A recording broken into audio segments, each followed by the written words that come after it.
시민을 위한 실용적인 행정 개편, 증언 없는 효율적인 조직 내실화, 이는 민선 8기 울산시가 추진하는 행정조직 재편의 핵심 내용입니다. 민선 8기 울산시는 시민을 위한 실용적인 행정조직 재편을 추진해 민생 안정과 경제 활력 제고에 방점을 두고 내년 1월 1일자로 인력 증언 없는 효율적인 조직 개편을 단행한다고 합니다. 시민이 체감할 수 있는 수요자 중심의 행정 환경을 잘 조성해 나가는 것이 매우 중요해 보입니다.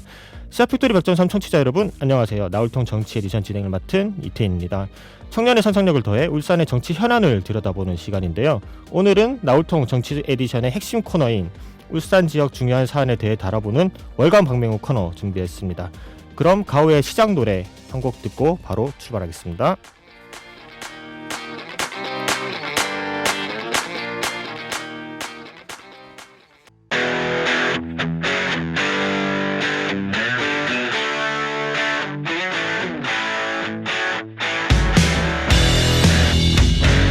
울산 지역 현실 정치에 청년의 상상력을 더합니다. 나울통 정치 에디션.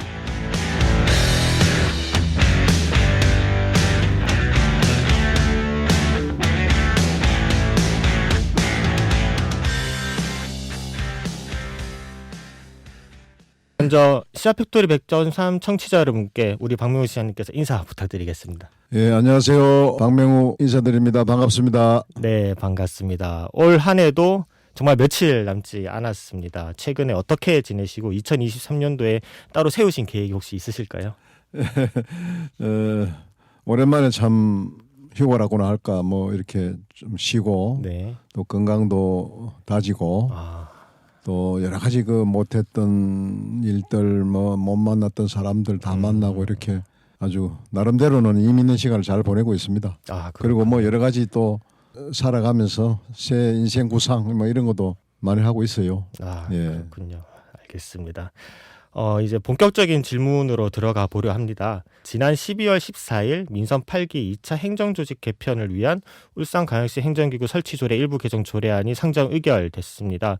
제안 이유를 살펴보면은 수요자 중심의 행정 환경 조성, 시정 현안 과제의 효율적 추진을 위한 조직체계 구축 등 시민을 위한 실용적인 행정조직 재편을 위해 행정기구 및 사무를 조정하는 것이라고 설명을 했는데요.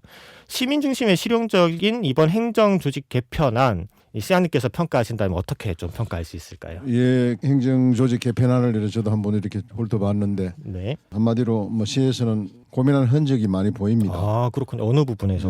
예를 들면 행정 환경이 하루를 두고도 이렇게 네. 변화하기 때문에 뭐 변화하는 행정에 적응하려는 의지도 좀 보이고 네네.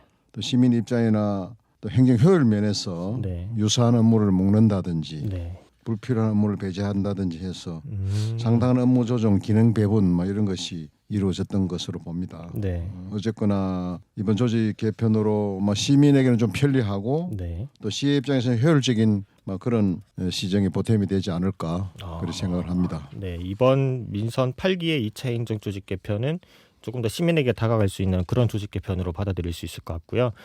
그리고 대대적인 조직 개편에 공무원 정원 조례안은 정원 총수 3,469명으로 행정안전부의 정원 동결 기조에 따라 공무원 정원은 증감 없는, 즉 변동이 없다고 합니다.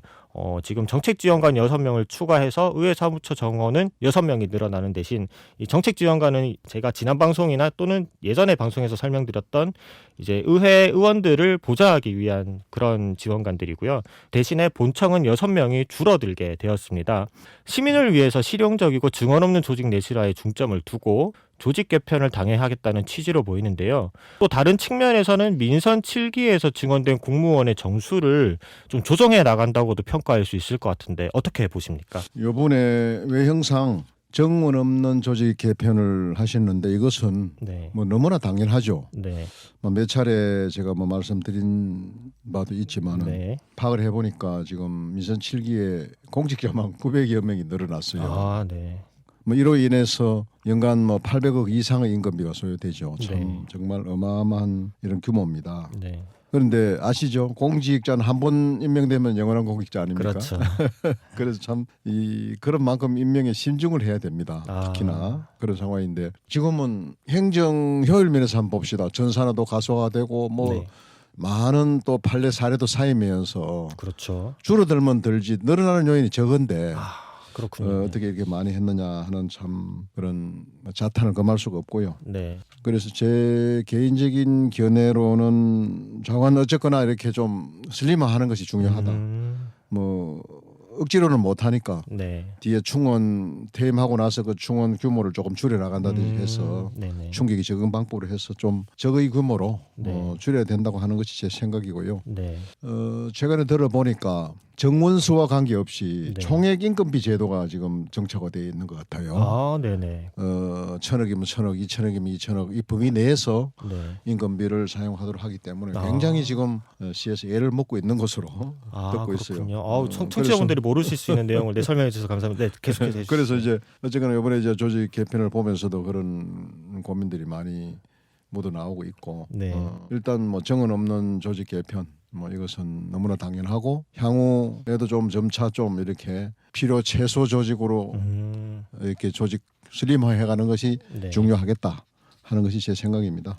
이게 정확한 맹점을 짚어주신 것 같아요. 어쨌든 우리가 정보통신망이 발달하고 기술이 발전하면서 행정에서 소요되는 절차와 시간이 대폭 줄어들게 되었고 충분히 이제 그런 부분을 반영해서 추가적인 지원 없이도 현재 행정 절차와 소요되는 시간을 계속해서 더 줄여 나갈 거기 때문에 이 증언 없는 정수는 충분히 합리적이고 앞으로도 추진되어야 된다고 설명을 해주셨고요. 그러면 제일 먼저 민생 안전과 관한 개편 사항을 한 번 더 짚어봐야 될 것 같습니다. 도시, 건축, 교통, 경관 분야를 통합 심의할 조직으로 주택 허가과를 신설해서 10개월 이상 소요되던 인허가 기간을 최대 7개월까지 단축할 계획이라고 하는데요. 이렇게 단축이 되는 건 좋으나 이렇게 단축돼서 얻어지는 긍정적인 효과가 무엇인지 어떤 요소가 있는지 시민분들께서 많이 궁금해하실 것 같아요. 예, 있습니다. 최근에 우리가 외형성이라 봐도 이렇게 보이는 것이 공동주택 업무가 많이 늘어나는데 그렇죠. 네. 아마 행정이 미처 못 따라가는 면도 있는 것 같아요. 네. 그래서 이제 그로 인한 부작용도 많이 발생하는 것 같습니다. 네. 그래서 아예 이런 문제에 대처하기 위해서 첨단 조직을 만들어서 집중 관리하는 것은 뭐 필요한 거다 이렇게 봅니다. 네. 이 공동주택 인허가 기간을 우리가 한 달이든 두 달이든 단축하는 것은 굉장한 의미가 있다. 특히 공동주택 인허가의 기간은 하루를 두고도 네. 많은 그 경제적 이해관계가 왔다 갔다 하는 문제입니다. 그렇죠. 그래서 바로 그런 것에 경제가 있고 일자리가 있고 이렇게 연결되는 문제이기 때문에 네. 어쨌거나 이런 어떤 인허가 기간 단축을 위해서 집중 전담 조직을 만들어 가지고 운영하는 것은 필요한 것이다. 또 네. 이것이 이런 문제는 제때 제대로 행정 운영을 해줌으로써 경제나 일자리에도 도움이 될 수가 있다. 필요한 것이다. 이렇게 생각을 합니다. 최근 이제 울산에 조단위 투자가 지속이 되고 있잖아요. 그 덕에 현재 울주군의 이제 공단 근처에는 벌써부터 이제 인력들이 몰려들기 시작하면서 주택난 아닌 주택난이 벌써부터 심해지고 있다고 합니다. 그래서 이러한 정책들이 이렇게 우리가 대대적으로 이어질 울산의 그런 경제적 효과에 조금 더 이바지할 수 있는 그런 방안이 되면 좋을 것 같고요. 예, 맞습니다. 혁신 산업국 또한 혁신이란 단어를 없애고 산업국으로 명칭이 변경되고 울산 주력 산업인 조선과 자동차, 화학 산업을 중심으로 재분류를 할 계획이라고 합니다. 산업국에서 제일 눈에 띄는 팀은 현대차 지원팀인데요. 울산 전기차 전용 공장 조성에 따른 행정 편의를 집중 지원한다고 밝혔습니다. 이러한 전단팀이 구성되면은 현대차는 어떤 지원을 받게 되고 어떤 효과가 창출되는지 좀 많이 궁금하거든요. 예. 먼저 기업 말씀을 조금 드려보면 네. 우리 사회자님 참 기업의 중요성을 알죠. 그렇죠. 그게 바로 우리 소득이고 일자리고 미래 아니겠습니까? 그죠? 맞습니다. 네. 예, 그런 만큼 지금은 나라는 나라대로 뭐 지역은 지역대로 좋은 기업 유치를 위해서 뭐 치열한 노력을 전쟁이 하고 벌어지고 있죠. 네. 그런데 참 현대자동차가 아마 새로 우리 국내에 공장을 건설하는 거는 29년 만이라고 하는데 네. 그것도 울산에 네. 아마 2조 이상의 이 투자를 해서 네. 아마 면적도 뭐 한 30만 평방미터가 넘는 것 같아요. 네. 뭐 이런 규모로 그것도 지금 트렌드인 전기 자동차를 만든다고 하니 그렇죠. 울산으로서는 참 너무나 정말 감사한 일이다. 그렇죠. 특히나 이제 울산의 주력인 자동차 산업이 전기 자동차화하면서 네. 부품 수가 줄어들고 그렇죠. 또 등등 시스템이 바뀌면서 많은 협력업체가 위축이 되고 그렇죠. 일자리가 줄어들려는 이런 점에 네. 향후 우리 추세인 전기 자동차를 대대적인 규모로 만든다는 게 얼마나 감사한 일인지 그렇죠. 모르겠습니다. 어쩌면은 우리 울산이 자동차 산업의 제2 부흥을 알리는 계기가 아닌가 이런 생각도 들면서 네. 이런 만큼 우리 시에서는 정말 모든 지원을 할 수 있는 지원을 다 해야 된다. 그렇죠. 해가지고 이번에 보니까 전담팀 만든 건 너무 잘했고 네. 할 일이 너무 많죠. 하여튼 인허가 과정을 최소화하는 네. 그런 여러 가지 컨설팅 업무 또 실지 우리가 그렇게 직접 추진을 해 나가는 거 하면은 네. 그런 과정마다 뭐 크고 작은 규제들이 많이 있는데 그렇죠. 그런 문제도 뭐 우리가 풀 수 있는 부분은 풀고 네. 또 저에 건의할 수 있는 부분은 건의한다든지 네. 여러 가지 행정적인 어떤 지원을 할 게 많습니다. 이렇게 하고 네네. 최근 보니까 또 정부에 대해서 첨단 투자지구 지정 요청도 해놨더라고요. 이게 최초인데 네. 또 이렇게 되면은 정부 차원에서 여러 가지 혜택이 또 있을 수가 있습니다. 네. 이런 거라든지 또 시에서는 시대로 우리가 행정 주체다 보니까 노사가 직접 당사자는 아니지만 노사 관계 또 울산의 미래를 위해서 걱정하는 차원에서 화합된 분위기를 만드는 데 있어서도 역할을 좀 해야 되지 않을까 네. 등등 해서 정말 현대 자동차 전기 자동차 만드는 데 있어서 많은 우리 할 수 있는 모든 지원을 다 해야 된다. 그런 면에서 또 전담팀을 참 잘 만들었다. 이렇게 생각을 합니다. 네, 제일 와닿았던 부분이 현재 어쨌든 미래차로 전략이 급선회 아닌 급선회가 되면서 사실상 울산에서 정말 많은 이제 2차 업체, 3차 업체들이 있잖아요. 그러한 업체들이 전기차로 변환되는 이 시점에서 정말 도산 위기를 겪고 있는 곳도 이제 많다고 하더라고요. 실질적으로 장기적으로 봤을 때 그러한 부분에서 울산에 이제 전기차 전용 이 공장을 건설하면서 조금 더 그런 이제 2차, 3차 업체들의 부작용을 최소화할 수 있는 방안이 되기를 저도 한번 바라봅니다. 그리고 울산의 미래와 가장 맞닿아 있는 인구 감소와 탈울산 장기화에 따른 문제를 해결하기 위해서 인구 청년 담당관을 신설할 예정이라고도 밝혔는데요. 기존의 사회혁신 담당관 청년계에서 관으로 승격되는 만큼 울산시의 청년 정책 변화에 대한 관심도 높아지고 있습니다. 청취자분들은 잘 모르실 거예요. 국이 있고 관이 있고 계가 있고 팀이 있는데 그렇다면 여기서 울산시의 청년계가 관으로 승격이 되면 어떠한 변화가 생기는지 궁금하거든요. 제가 이 문제를 보면서 이런 것을 파악했습니다. 네네네. 아마 시에서는 탈울산 지금 우리 인구 감소 문제 중의 하나가 네. 청년청에 있다. 이렇게 보고 청년 문제를 풀음으로써 인구 감소 문제도 한번 풀어보겠다 하는 그런 의지가 담겨 있는 것 같아요. 네네. 그래서 이제 청년계라고 하는 계단에 있던 것을 담당관 단위, 네. 담당관 단위는 과단위라고 보면 되겠어요. 이제 그 위상을 격상시키고 규모를 확대해서 네. 본격적으로 이제 청년 업무를 한번 해보겠다. 네. 그래서 이제 청년이 울산을 떠나지 않는 뭐 그런 울산을 만들면서 또 인구 감소에도 기여를 하도록 해보겠다 하는 그런 의지가 있게 보이고 네. 뭐 이렇게 이제 당연하죠. 계단에서 과단위로 이렇게 조직 위상을 격상시키는 것은 그만큼 이제 중량감 있게 그 문제를 한번 집중해 보겠다 하는 뜻이니까 네. 한번 두고 봐야죠. 두고 그렇죠. 봐야죠. 잘 해야 되겠죠. 맞습니다. 예. 그러면 이제 이러한 인구 청년 담당관이 신설되면서 청년들의 권익 증진을 위한 실질적인 논의의 장이 마련되어져서 청년들의 기대가 많이 되고 있지만 우려하는 반응도 있더라고요. 현재 사회혁신 담당관의 청년계에서 흔히 말하는 어쩔 수 없이 이제 청년들이 워낙에 이제 활동량이 좋고 원하는 바도 많고 그거에 대해서 많이 요청을 하지만 지금 현재 비판이 뭐 불통행정이다 아니면 소극행정으로 대처하면서 이 청년들이 원성 아닌 원성을 사고 있다고 합니다.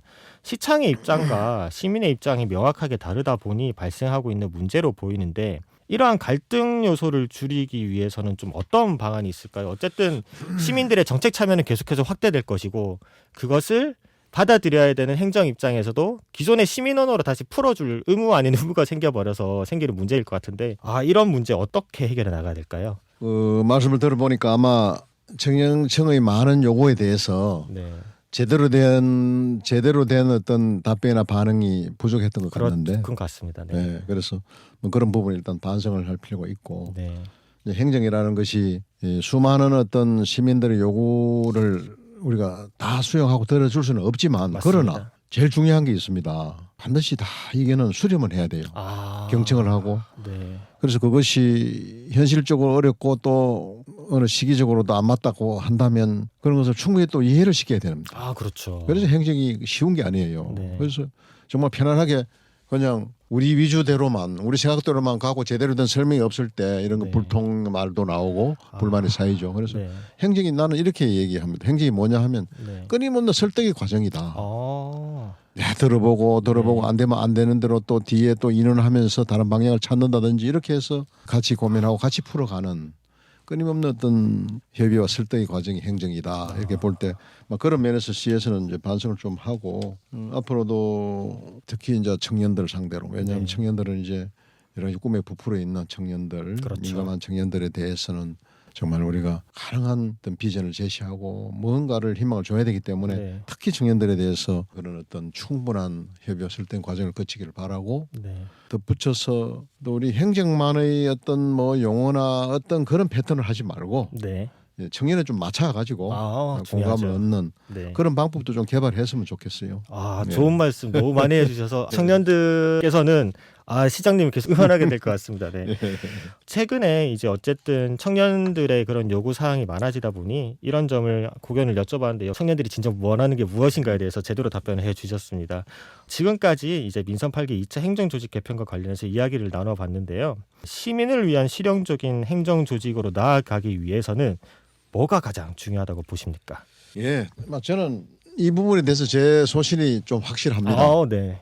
다시 말해서 최소 구성으로 최대 효과를 얻는 최소 비용이 들어야 된다. 네. 근데 최소 인력으로 최소 비용이 들도록 조직을 운영해야 된다. 왜냐하면 네. 조직 운영비가 전부 혈세니까. 그러니까 공공의 비용이니까. 네, 그래서 세금으로 뭐 일자리를 자꾸 만든다든지 하면 그게 영속이 되겠습니까? 어렵죠. 그래서 결국은 최소 비용으로 하고 그런 절감된 예산을 시민 복지나 시 발전을 위해서 써야지.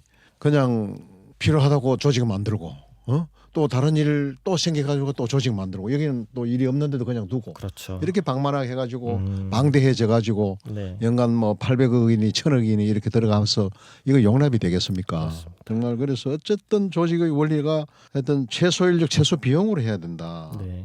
하는 것이 이제 중요하다. 특히 공조직은 네. 그런 면에서 유념을 해야 됩니다. 정말 국민 세금, 시민 세금 이거 중하게 여겨야 된다 하는 얘기고 특히 그런 과정에서 제가 보면 가장 맹점이 있습니다. 내가 조직 관련 일도 많이 해보면은 네. 예를 들면은 어느 순간에 무슨 전염병 발생했죠. 네. 그 조직을 만들죠.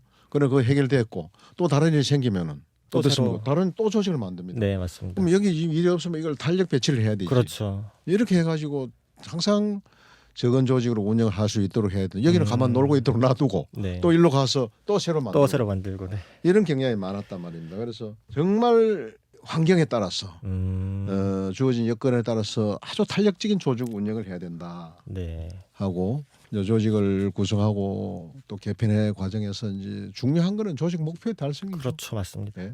뭐 우리 시민 복지, 물산시 발전 그게 맞도록 또 맞춰야 된다. 네. 뭐 위계 질서든지 영역이든지 모든 것을 기능 배분을 조정하고 아주 체계성 있게 가도록 해야 된다 네. 하는 것이 제 소신입니다. 그 흔히 말하는 시민들의 원하는 내용들이 정말 이번 이 시사팩토리 100.3 월간 방명편에 모든 게 다 담겨 있어서 너무 좋은 말씀을 많이 해주셔서 평가해 주시니까 감사합니다. 네. 청년들에게도 많이 이 소식을 알리고 좋은 말씀들은 다시 한번 나눠서 여러 이야기 들어보도록 하겠습니다. 시간 관계상 여기서 마무리해야 될 것 같은데요. 마지막으로 시사팩토리 100.3 청취자분들께 한 말씀 부탁드릴게요. 네, 청취자 여러분 참 빠르죠. 이렇게 파란만장했던 한 해가 이래 점으로 가고 있습니다. 얼마나 고생들 많았습니까? 내년도 그렇게 쉽게 보이지는 않습니다만은 그런 중에도 우리가 더 열심히 해가지고 희망을 만들어 갑시다. 정말 여러분들 건강하시고 늘 평안하시기를 빌겠습니다. 감사합니다. 네, 감사합니다. 지금까지 박명우 전 울산시장님이었습니다. 오늘 출연해 주셔서 감사합니다. 감사합니다. 네, 이제 나울통 정치 에디션 마무리할 시간입니다. 청취자 여러분들께서는 오늘 월간 방맹우 어떻게 들으셨나요? 정말 시민들이 원하는 것이 무엇인지에 대해서 정확하게 짚어주는 시간이었고 이것을 조금 더 시청 관계자분들께서 들어주셨으면 하는 생각이 드네요. 지금 MC 더 맥스에 흩어지지 않게 띄워드리면서 오늘 방송 마무리하겠습니다. 지금까지 진행의 이태현이었습니다.